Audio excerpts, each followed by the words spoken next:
you mentioned this in your book, sort of the difference between like creator mode and manager mode, I think it was, that as entrepreneurs, and I think this is a real struggle, especially when people are just starting out and they have to wear basically every hat in their company. They're the creative ones, but then they're also the managers and they're also the salespeople. How do you see it working, kind of switching between those roles? Is it really sort of just blocking out that time and going, okay, now I'm being creative, and then later I'm going to do all the manager stuff? Is there a system that you've seen work well? Yeah, so you're asking a great question. We train a lot of organizations as well, right? Like Facebook, Accenture, Bain Capital, San Francisco Police Department, a lot of like wildly diverse organizations as well. And this is a question we get a lot. And there's a couple different answers. One, leaders in flow tend to drive their teams into flow. So in every organization we work with, there's individual triggers and then there's group triggers for flow, right? The shared collective version of flow, stealing firearms from the Navy SEAL group flow story. But you want to start with yourself, especially at the top.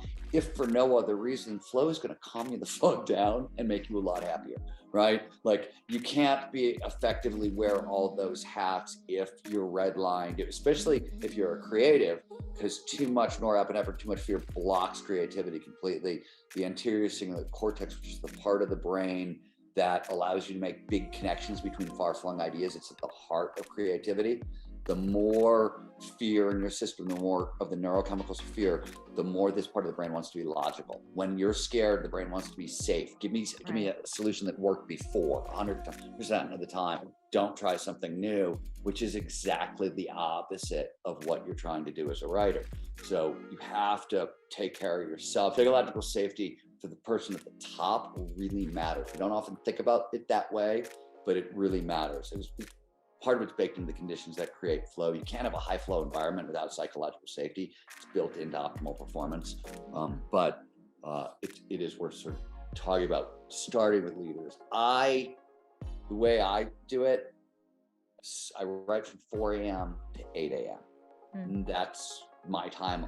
You can't talk to me. Maybe if my assistant wants to talk to me at like 7:30, I'll have a conversation. But like anything before that, everything's turned off, and then depending on the workload, I'll tend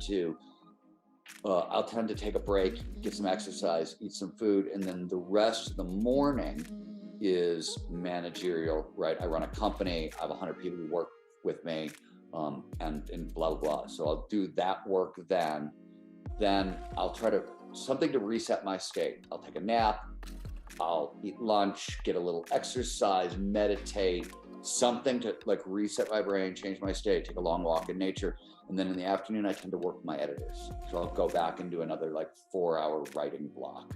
And then at the end of that, I'll call my CEO and we'll do company stuff. I write full time and I run a company. And that's sort of how I balance it, but I don't try to mix the management and the creativity in the writing, because one demands solitude, and I don't try to fake it.